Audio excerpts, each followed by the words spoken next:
Well, good afternoon, everybody. Welcome to Shipping Insight 2020 Workshop. How Poseidon Principles and Sea Cargo Charter Fuel Vessels Retrofits, hosted by Wärstilä. Can vessel owners obtain Poseidon Principal loans and comply with sea cargo charter terms with aging vessels? Join Wärstilä experts for a finance case and supporting technology overview to retrofit midlife vessels for near eco vessel performance. John Hatley will address how to extend your Poseidon Principal preferable loans and sea cargo charter compliance runway years with efficiency retrofits to midlife assets to retain competitive advantage. Kevin Humphreys will moderate a discussion with Wärstilä technical experts on how to implement efficiency upgrades with state-of-the-art performance monitoring. Receive valuable insight about these new Poseidon Principles, bank loans, and how your fleet can flourish in this new market shift. So welcome this afternoon to John Hatley, Kevin Humphreys, Paul Welling, and Rahul Sher Ali. Great, thank you. I'm Kevin Humphreys. I'm the General Manager of Market Innovation with Wärstilä, and I'll be hosting us today and moderating our discussion. Just a couple of housekeeping items. If you have a question as we're going, I'm going to be keeping an eye on the chat box. So please interject your questions and ask us as we're going, and we'll get to those questions. What we're facing today in the merchant market segment is really earth-shattering, and I think you're going to see that today. The Poseidon Principles, which are introduced in June of 2019, followed by the Sea Cargo Charter, which were just announced last week, are a way for the chartering side and the banking side to implement the IMO 2030-2050 requirements. So what was once sort of something in the distant future that I'm going to make sure I need to comply with has now become very, very concrete. And I will say, since the Sea Cargo Charter has been announced, my colleague John Hatley has been poring over the requirements, doing some amazing analysis of what this means for owners on the financing and chartering side. And I think you will see it is astounding at what these two agreements combined together is going to push the industry to. I was shocked when I saw it. I said, this is really earth-shattering. And on the positive side, it is industry getting ahead of the regulation, saying, look, we're going to participate. We're going to participate as financiers. We're going to participate as charters. But it also means some serious changes are going to happen for the owners and operators of vessels. So John today is going to run through a business case, taking a look at the Poseidon Principles and sea charter cargo. I've got Paul Welling with me, a 40-year expert in the industry, previously with Radio Holland and with Transis. He came to Wärstilä in 2018 via an acquisition. Wärstilä acquired Transis. And Rahul Sher Ali, our general manager of two-stroke service for Wärstilä North America. He's an 18-year veteran of Wärstilä in the two-stroke arena. He has 2 degrees from the universities of Rotterdam and Bremerhaven. And I think this is going to be a very, very informative, exciting panel. We're going to talk through where the industry is and then some solutions on how to get you the kind of performance you're going to need to qualify for prime loans and prime charters. So with that, if the organizers could throw up our slides.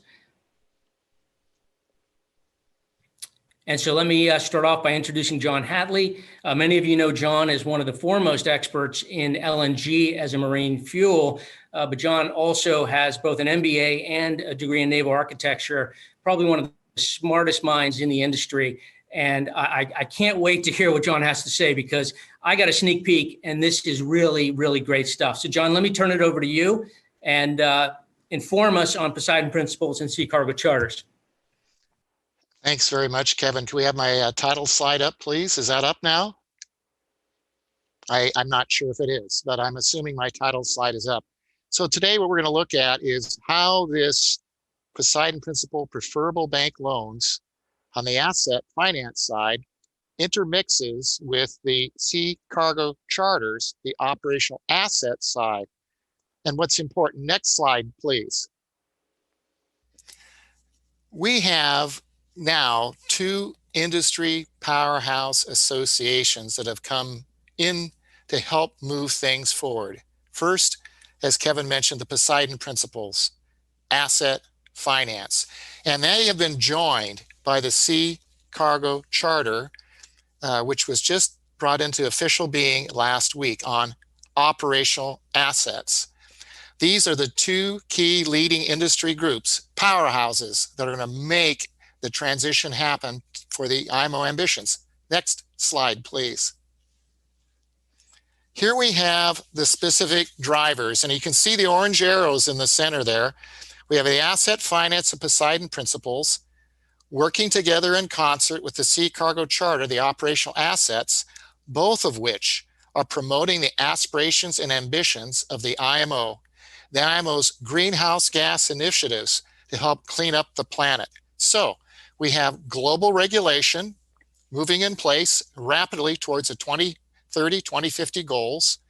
We have billions of dollars between the banks. Originally, there was 10 banks. Now there's 17 banks since its founding in June 2019, representing a $150 billion portfolio. Over a third of all maritime loans are through the signatories of this group, joined now by huge, massive cargo flows, the charterers under the Sea Cargo Charter, which occurred in inception last week. And these major charter cargo owners and sometimes BCOs represent 17 entities, probably 1/5 or more of all the charters out there. So we see a tremendous amount of movement by the industry to promote society's goals of responsible ship operations towards a cleaner climate. Next slide, please. Here we have the Poseidon principles. In the bottom, you can see the hot link to get to it. Basically, these banks got together and agreed that their loan portfolios would help induce these investments.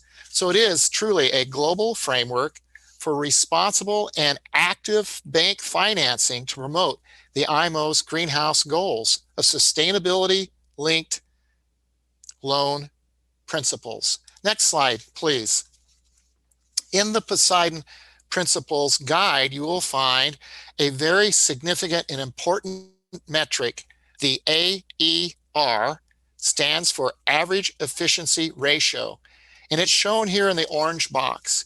Basically, what it does is it measures the grams of CO2 per deadweight ton nautical mile of that ship over the course of the entire year. This AER score is exceptionally important because a vessel should track below that score to be in compliance. At the level of the score, it's teetering, and above the level, it's fallen out. This has impacts on the margins for the loans that financier has offered to that ship owner. Next slide, please. On the right, you'll see another page from the Poseidon Principles. So let me describe that. At the bottom are the years, and on the vertical scale is an AER score to a common basis point. And you can see the blue dotted line coming from left to right in a downward direction. This represents the ever tighter emission requirements the IMO has to reach the 2050 goals. And that dotted line shows it's going to be tightening each year. So there are financial consequences because these ambitions are now being helped and promoted by the banks. And when your vessel falls out of compliance, this is a severe challenge on finding proper financing. Just last week, pictured here, I have Hugo de Stoop. He's the CEO of Euronav, and most of you know he has several dozen tankers. Speaking about when a ship falls out of Poseidon compliance, he said, and the quote is there, it's not a question of obtaining refinancing at a price, quote. And by that, he means higher interest rate. Continuing quote, it's really a question of, do I get a loan, yay or nay?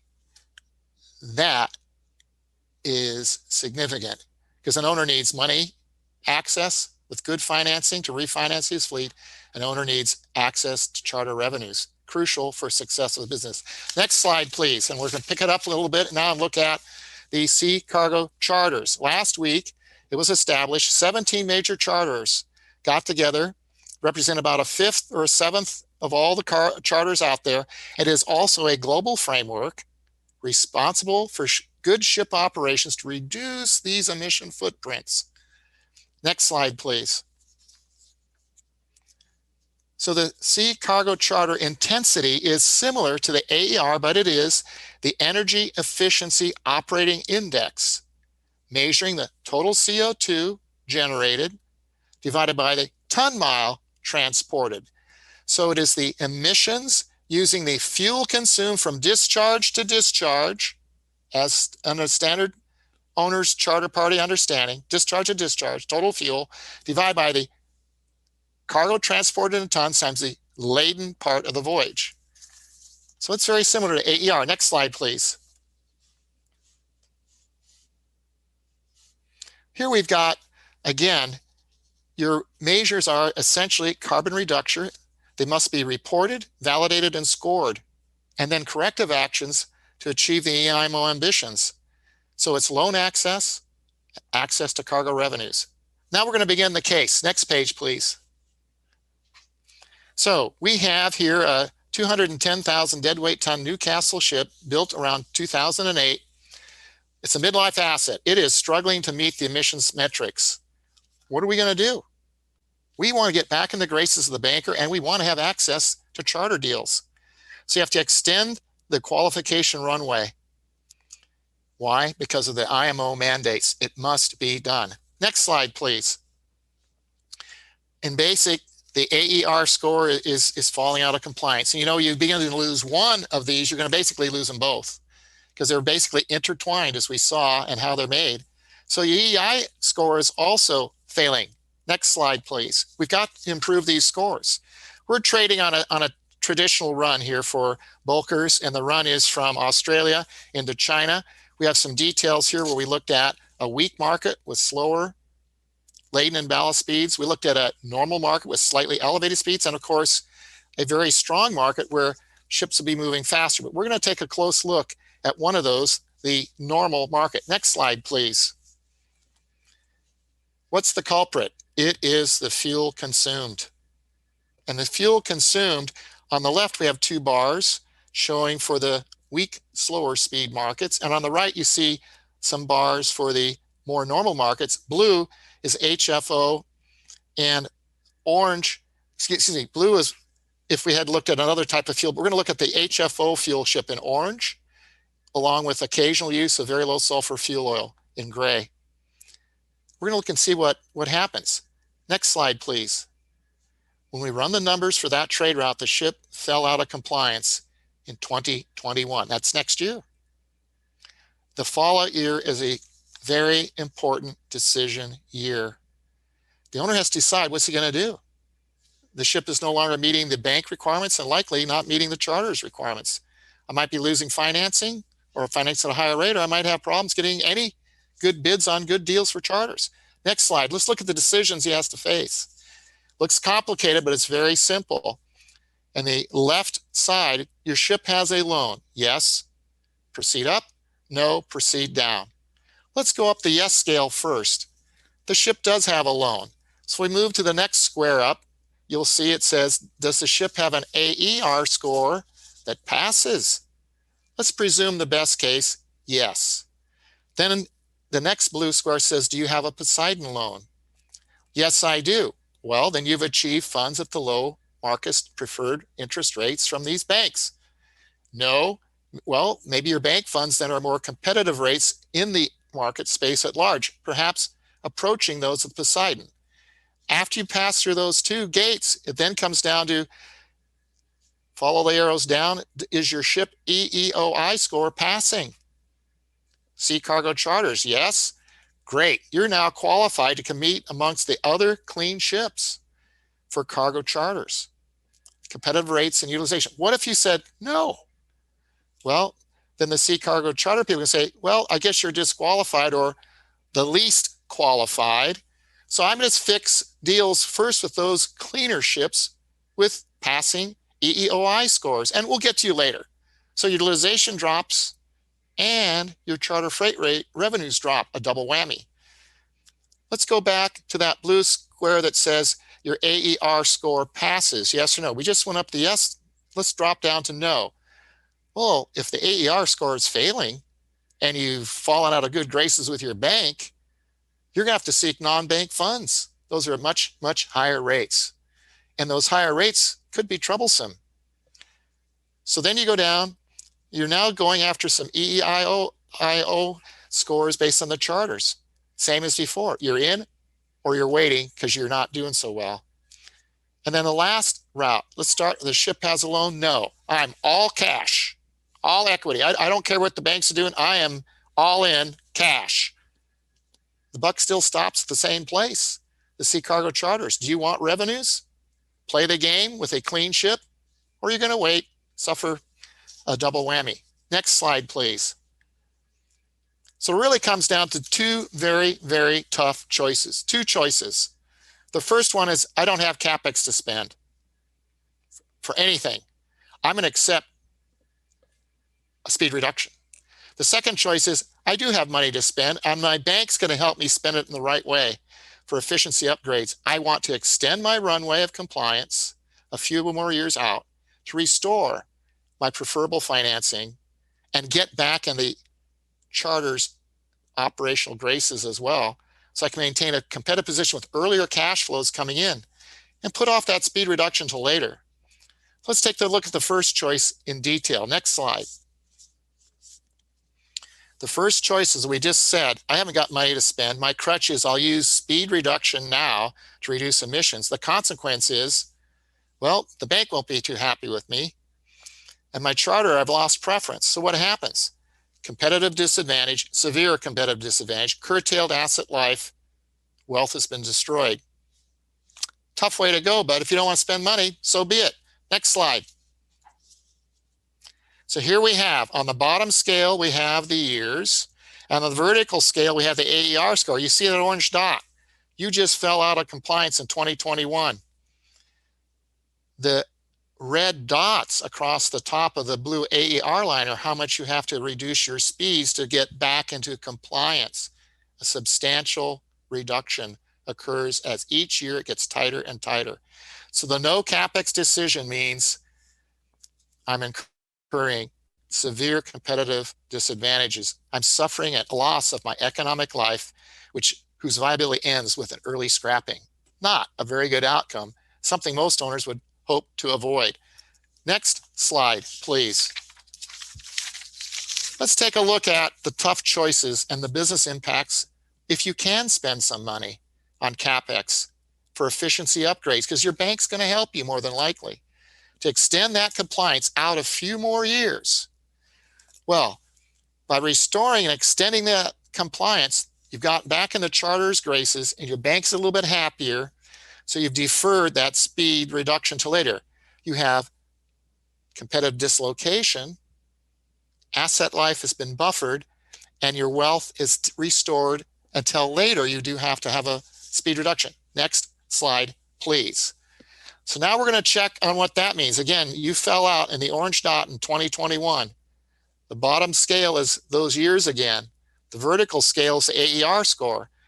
At 2021, you had 0% efficiencies beyond the base ship.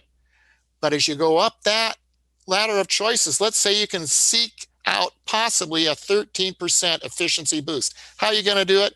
Lots of ways. That might give you an extra ramp you can see of approximately 4 years. That is the green arrow, the retrofit buffer, technological extension of your runway. Then the orange comes in again. You're going to have to start slowing down. But you've invested to extend your economic life. You have some dislocation, but not a severe competitive disadvantage as in choice one. This is a much better pathway. You've deferred the speed reduction. You've found some efficiency upgrades, hopefully from Wärstilä, and you postponed an otherwise early scrapping. So your economic life has been extended. Next slide, please. Let's look at what some of those choices could be for a ship. We see on the water side, Wärstilä has an efficiency package where we can improve the wake flow into the propeller and boost your performance and tweak your propeller as well. So that conventional ship now can be enhanced to help restore some of that compliance runway. of a few years and help meet the IMO mandates, which the bankers demanding and the charterers also. Next slide, please. On the engine side, you can also do things. And here Wärtsilä can bring in engine low load performance packages to improve the score, because we can see that the laden vessel vintage is much higher than an eco. You can pull that curve down. The same on the ballast side. You can pull that curve down. It's just a matter of selecting the right expertise from Wärtsilä and getting it done. Next page, please. So here in detail is what the propulsion side can achieve on the left, and on the right we see what the engine can do. A typical case for a vessel of a bulk cape size would be about an 8% or better on average efficiency improvement. And on the right, you can see, depending on the engine you have and how well it's been tuned, some low load improvements could easily be 3%. I have seen greater numbers, but overall, between these two in combination, you might get a 10% improvement, perhaps. Maybe you look at other things such as bottom paint, which might also contribute. So be it. Next slide, please. So you've got to look way beyond just the traditional investment returns and also the monetized environmental returns. And here we see what the efficiency retrofits can do before and after. The payback is about 4 years on a fuel price of $312 a ton. The TCE, time charter equivalent, goes up by over $900 a day. And when a ship has a TCE of $800 to $10,000 a day, that's a big improvement. The net asset value goes up by about $500,000. The IRR is strong at around 16%, and the benefit cost ratio well above 1. Now, let's park that and look at environmental monetization. Most importantly, your carbon. You'll see in bold down there went from 38,000 tons a year to 34,000 tons a year, a savings of over 3,000 tons. That's important to the banker and the charterer. It's so important that your AER score is now fallen back closer to where it should be. And instead of falling out on 2021, you've achieved a runway of compliance to 2025. 4 more years. Who's happy? The CEO. Who's happy? The banker. Who's happy? The sea carter charterer. What's essential to a ship's business? Financing, charter revenues. Wow. Let's talk with Wärtsilä and get this thing going. Next slide, please. It is truly a changing landscape, and we can see that with a lot of things that are ongoing here in the marketplace. It is truly a remarkable time. Next slide, please. We started with a description of how Poseidon principles, together with Sea Cargo Charter, work together to promote the IMO mandates for greenhouse gas reductions. And we understood these are very substantial powerhouses in the industry. Well, there's signals in the market that this is really causing change. Next slide, please. In January of this year, January of 2020, you'll see pictured here the CEO and president of International Seaways, Louis Zabrodsky. They claimed a $340 million green financing first. They claimed their first with preferable loans. And on the right, you see the press announcement from the company. On the right, International Seaways said that they were going to save with their refinancing interest expenses of $15 million a year. $15 million a year every year is $1.3 million a month. This is significant. And they were able to retire some higher cost loans. And over the course of their entire portfolio, as they mentioned to the investors, their average interest rates dropped by nearly 2%. 2% is a huge drop. Next slide, please. That was in January. And now we come to just late September at Marine Money's conference, virtual. They're still talking about it, and their AER score was 3.56. So they're doing well, but even they admit they're close to the line, and they're putting initiatives together on efficiency reductions to do even better. They're proud of it, and they should be. Good company. Next slide, please. Let's look at some other examples. Here we got Genco Shipping and Trading, quarterly announcement and report to shareholders. Their very proud of their average efficiency ratio. You see the different metrics at the bottom.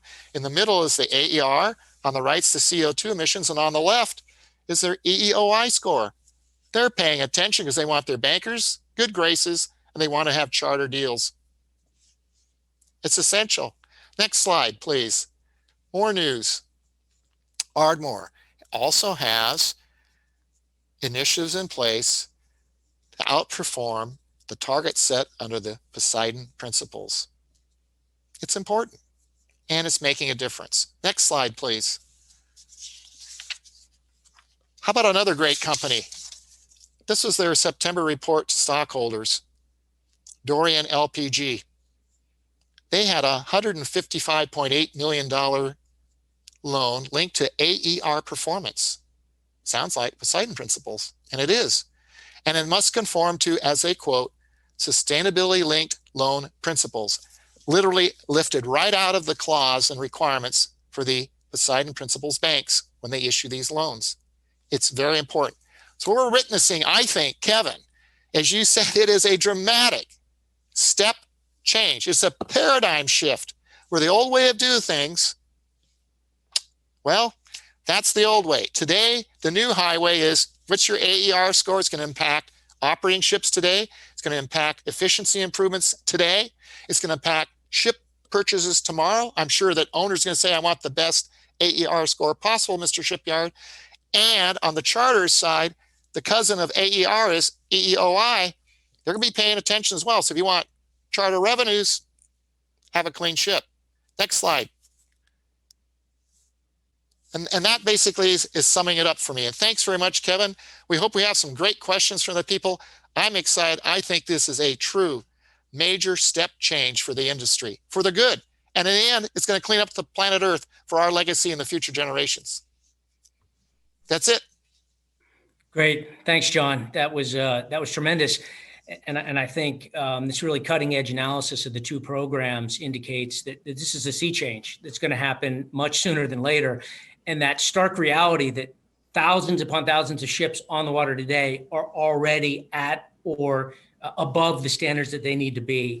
It's a stark realization, I think, for a lot of owners. And I would be even as bold to say that even the banks participating in the charters, as they see your analysis, are going to be realizing the practical implications.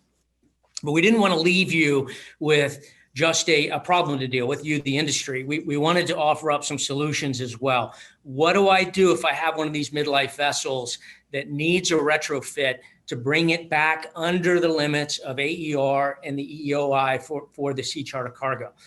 So I want to first introduce Rahul Sharali with two-stroke to talk a little bit about what can we do with the main engines on these midlife vessels. Rahul, take it away. Yes, good afternoon, gentlemen. My name is Rahul Sharali. I'm the area sales GM for two-stroke services in the Americas. Next slide, please. On this slide here, you can see we have several packages on engine upgrades we offer.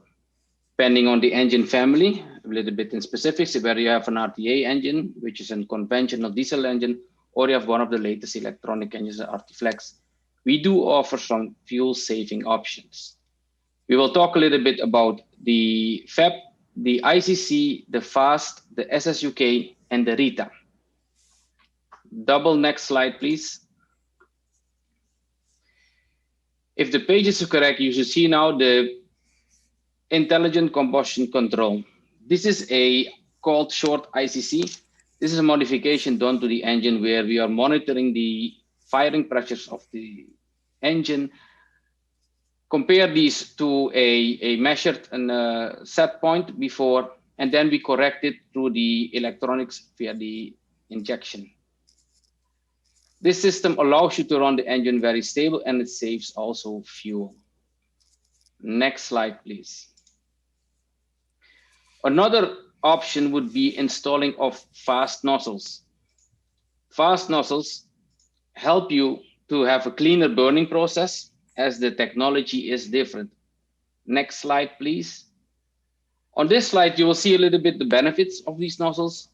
We have a reduced fuel and consumption, as mentioned before, of 2.5 grams per kilowatt hour, reduced maintenance costs, but also on the environmental side.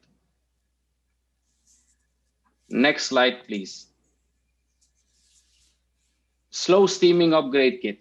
This is also a different concept where actually, depending on the engine and amount of cylinders, if you have 2 turbochargers and you're sailing in the lower speed range, we'd actually cut out 1 turbocharger and put the other turbocharger only to work where you increase the airflow and pressures, meaning you're getting an optimum range. And of course, with the higher firing pressures, you will need less fuel as the engine has more power on the lower range.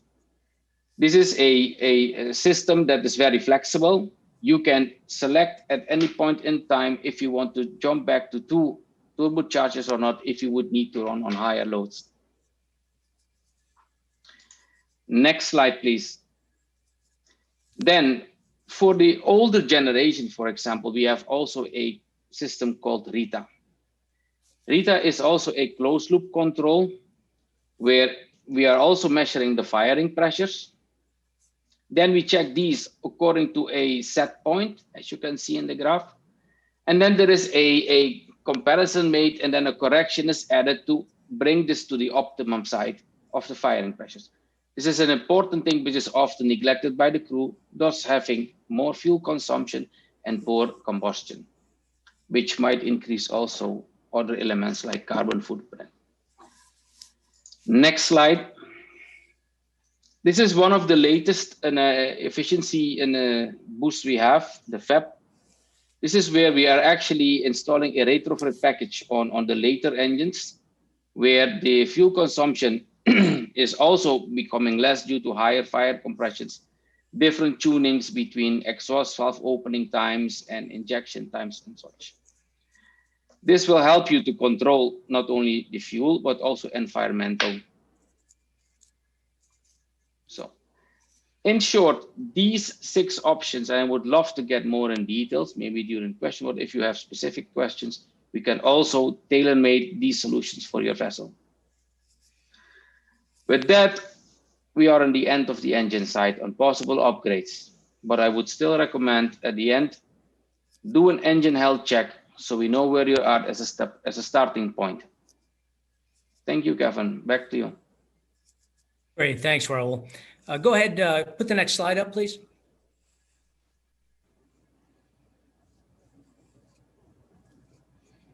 So what I want to talk about now is on the propulsion side, how we view a very simple and effective way to improve the performance of vessels. Next slide, please. So you have to have a philosophy as you approach something and talking to the customers and trying to understand the industry. And so when we thought through this, what do the owners need? Well, they need minimal downtime. Every day down is dollars lost for the cargo movers and the vessel owners. You need something simple. What is the simplest thing we can do to get the maximal performance benefit?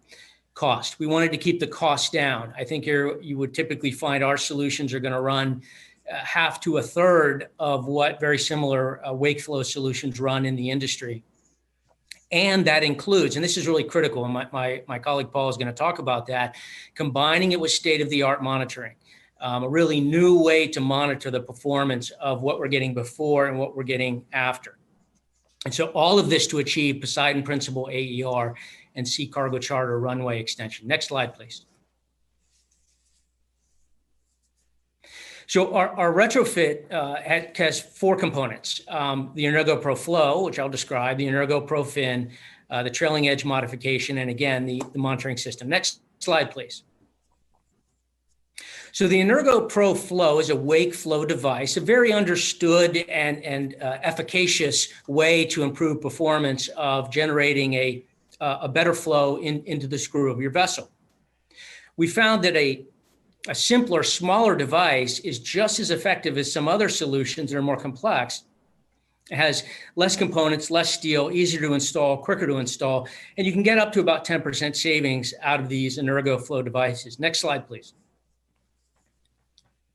Next is the Inergo Pro Fin, which is a finned boss cap. Again, a very accepted way and understood way to reduce turbulence at the back end of a ship for better performance. Typically, these devices alone give you about 2% just in and of themselves. Next slide, please.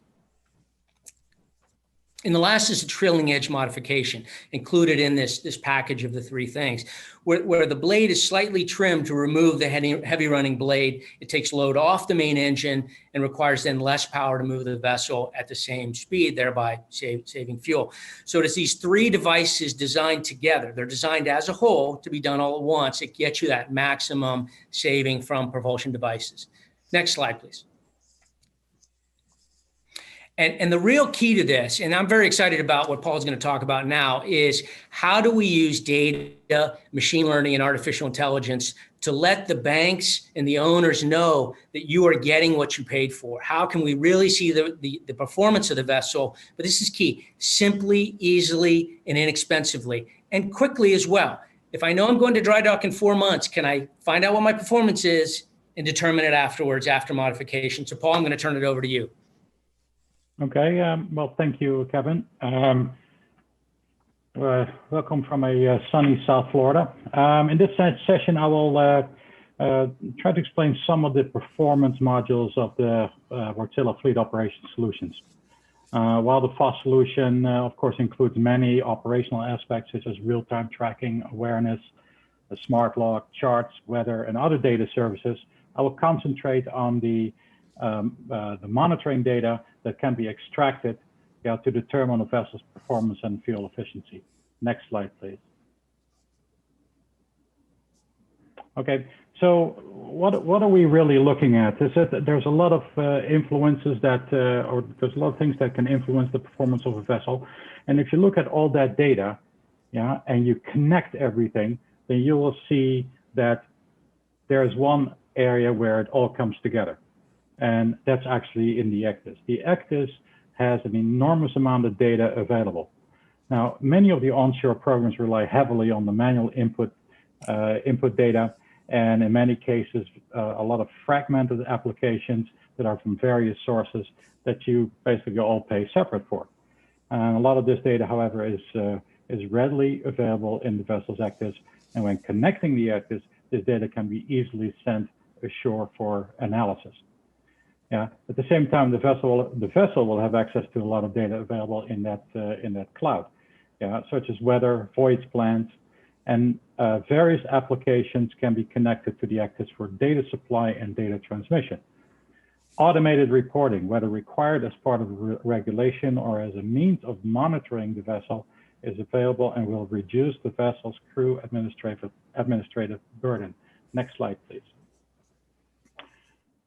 Here you'll see a very simple view of the FOS infrastructure, where you have the ship that accesses all kinds of data, and then basically reports the data back to the shore, where whoever needs it has access to it. Next slide, please. So looking at the vessel's performance and efficiency, there are of course many factors that can play in this.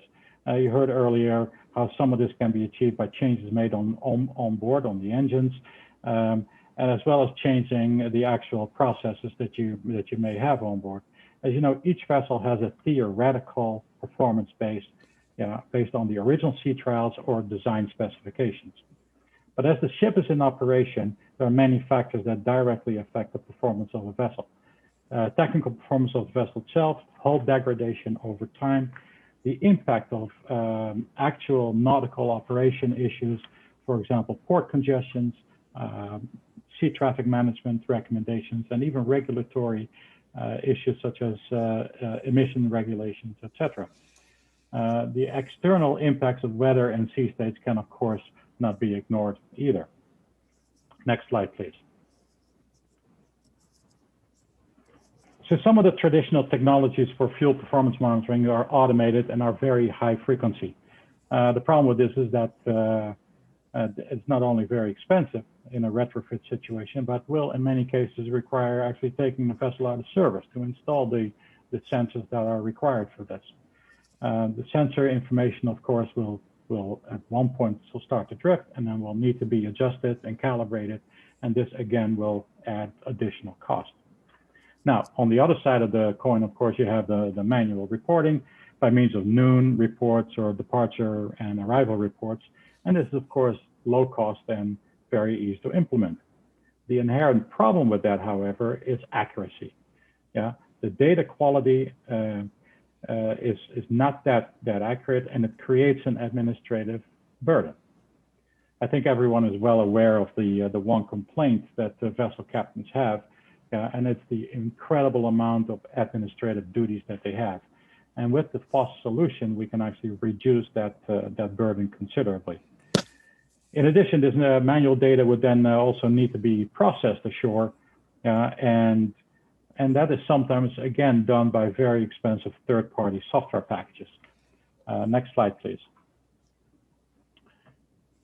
So how do we do all this without the sensors and without the need for major manual data reporting? As I said, the Actis produces high-frequency, almost every second data, and this data is logged automatically in what we call the smart log. In addition, you will of course have to add some minor manual input, but the FOSS algorithms that are behind this and that are resident in the cloud, where you can actually send this information all into the cloud, and then the office can then pull this information down in a format that is easy to understand and easy to learn. And one of the things that you'll see is, so for example, a ship's sea trial was done in absolutely perfect weather, but the actual operation of the ship, may show that the vessel hardly ever sails in good weather. So this is the kind of stuff that we're monitoring. So then, especially in charter situations, this could determine a much more accurate charter rate. Next slide, please. When looking at the FOSS onshore dashboard modules, it's as you can see, it's mainly aimed at at providing the ship owner or manager the data needed to analyze the many factors that influence performance. The tracking and awareness module is purely operational and can provide the owner detailed data and will alert them when there are safety-related issues. But the reporting module includes also a charter party monitoring tool to accurately determine chartering fees, in addition to providing automated reporting to the various authorities. The voyage and ports modules, for example, allow for in-office voyage planning and benchmarking focused on the actual voyage execution, based on and to maximize the vessel speed and route efficiency. Then lastly, the hull and machinery module will show propulsion and machinery trends, as well as the variances on the speed versus fuel consumption analysis. To date, the FOSS systems, the FOSS is installed, and it's at the moment over 700, have proven that fuel savings in excess of 5% can be achieved. In addition, it allows for accurately defend charter party claims based on a variety of data. Next slide, please.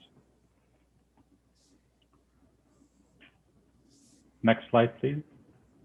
Thank you. So going further into detail, the compliance and reporting module lowers the risk of regulatory and stakeholder claims by more accurate and automated reporting. The charter party risk management tools will provide for automated alerts and details in case charter party terms are not met. This includes, for example, a simulator where you can determine a more accurate baseline for when, example, the vessel will be operating in the winter in the North Atlantic and will experience higher sea states and worse weather. Speed, at the same time, speed can be adjusted to actually meet the capability of the ship at that particular time. There was, okay, the hull machinery, sorry about that. The hull machinery module will provide the overall picture of the fleet performance, where the vessels are compared based on performance, fuel consumption, and hull assessment. There's, of course, there's a baseline, and it is compared against that baseline. So you will see very easily, you will be able to see a trend where a ship slowly but surely starts using more fuel, and there's multiple things that you can look at then. At the same time, we can add a column there, for example, to see if these AER and EEOI scores are actually met. Because the information that is needed to to create those cores, we have that all available in the FOSS module. So this, in short, is the fleet operation solution from Wärstilä. Thank you. If you have any questions, I'll be more than happy to answer. Fantastic. Thanks, Paul. Thanks, John and Raul. So let's go into some questions now. I think when John and actually John and Paul, I want to address this one to both of you. John, you and I both sailed at one point as chief engineers. Paul, you sailed as a deck officer, and most of us would say that, well, the ancient Greek word was skubala. If you've studied ancient Greek, you could figure out what that means about noon reports. They ain't too good. And even the best efforts, to be honest, are inaccurate. And there's a lot of other stuff that goes on. So now I've got this AER. I've got this with Poseidon principles. I've got Sea Cargo Charter. How do we comply in a way that's simple and easy and honest? How do we do that, John, Paul? Paul, you go first. You've got the apparatus and the smart computers. Okay. Well, the thing is, it's of course. Well, first of all, the noon reports in the past, were always, everything was manual.